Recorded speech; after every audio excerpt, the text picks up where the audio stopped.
Magandang gabi sa ating lahat. Narito ang weather update sa araw ng Sabado, January 6, 2024. Wala tayong binabantayang anumang low pressure area o bagyo sa loob at labas ng ating Philippine Area of Responsibility, pero meron tayong tatlong dominant weather system na nakaka-apekto dito sa ating bansa. Una na dito ang northeast monsoon or ang hanging amihan na patuloy na umiiral dito sa malaking bahagi ng Luzon. Asahan natin makakaranas ng maulap na panahon na may mga mahihinang pag-ulan dito sa Cagayan Valley, Kalinga, Apayao, Mountain Province, Ifugao, pati na rin dito sa Aurora.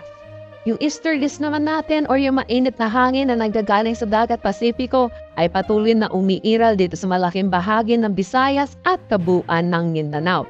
Asahan natin makakaranas ng maulap na panahon na may mga kalat-kalat na pag-ulan dulot ng easterlies dahil makikita natin dito sa satellite imagery may mga kumpol na kaulapan, kaya asahan natin makakaranas ng mga pag-ulan dito sa Caraga at Davao Region. Samantala dahil sa northeast monsoon which is malamig na hangin at easterlies mainit na hangin, yung salubungan netong dalawa ay nagre-resulta sa tinatawag nating shear line. Makikita din natin sa satellite imagery mayroong mga kumpol na kaulapan dito sa eastern section ng Southern Luzon at Visayas. Kaya makakaranas ng maulap na panahon na may mga kalat-kalat na pag-ulan din dito sa Bicol Region, Quezon, Laguna at Northern Samar. Para mas magiging panahon natin bukas sa ating bansa, asahan natin dito sa may Bicol Region, makakaranas pa rin sila maulap na panahon na may mga kalat-kalat na pag-ulan dulot pa rin netong shear line.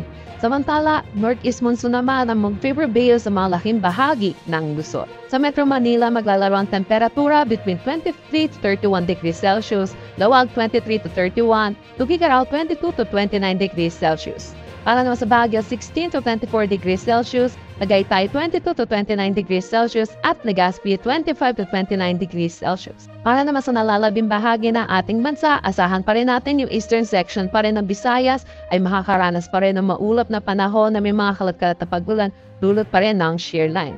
Para naman sa nalalabing bahagi ay asahan natin magiging maaliwalas ang panahon pero hindi mawawala ang mga chance ng isolated rain showers at localized thunderstorm lalo na sa hapon at sa gabi. Ang agwat ng temperatura sa Iloilo ay 27 to 30 degrees Celsius, Cebu 26 to 31, Tacloban 26 to 30 degrees Celsius. Para sa Calayan Islands at Puerto Princesa, saan natin temperatura na maglalaro between 26 to 32 degrees Celsius.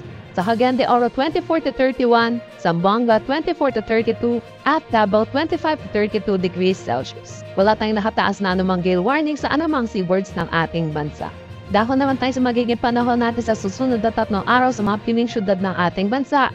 Dito sa Metro Manila at Baguio, asahan natin makakaranas pa rin tayo ng bahagya hanggang sa maulap na papawirin na may mga pulupulong mahihinang pag-ulan dulot ng northeast monsoon. Asahan din natin by Tuesday, yung araw ng translasyon, makakaranas tayo ng bahagya pa rin ng maulap na panahon na may mga kalat-kalat na pag-ulan or mga pag-ambon. For Legazpi naman, asahan natin by Monday at Tuesday, makakaranas pa rin sila maulap na panahon na may mga kalat-kalat na pag-ulan, dulot pa rin ito ng shear line. Pagdating naman na Wednesday ay improving na ang kanilang weather at makakaasa na sila na maaliwalas na panahon.